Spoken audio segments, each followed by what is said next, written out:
আল্লাহ বলেন, বান্দা তুমি যখন গুনাহ করো রে, তুমি মনে করতেছ আমার উপরে তুমি জুলুম করতেছ।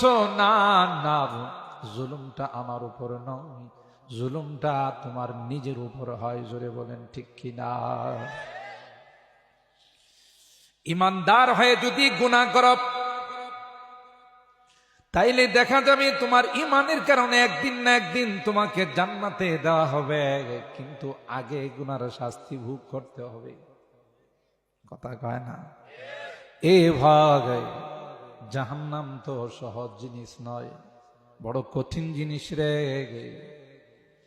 কোরআনে আল্লাহ কয়, কুল্লামা নাদিজাত জুলুদুহুম বাদদালনাহুম জুলুদান গায়রাহা লিয়াযুকুল আযাব।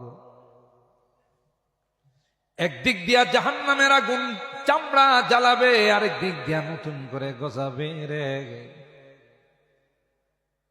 দুনিয়াতে আগুন লাগলে মারা যায়, কষ্টটা শেষ হয়ে যায়, কিন্তু জাহান্নামের আগুন জ্বালাবে, মারবে না।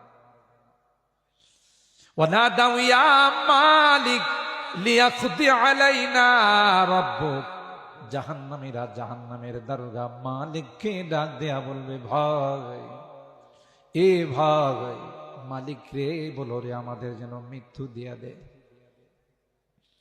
লিয়াকদি আলাইনা রাব্বুক, আর বারবার চিৎকার করে আল্লাহকে বলবে, আল্লাহ রব্বানা আখরিজনা মিনহা ফাইন উদনা ফাইন্না যালিমুন। আল্লাহ আবার দুনিয়াতে পাঠাও, জাহান্নাম থেকে যদি একবার বাহির করো রে, আবার যদি গুনার কাজ করে জাহান্নামে আসি, তাইলে আমাদের শাস্তি দিও।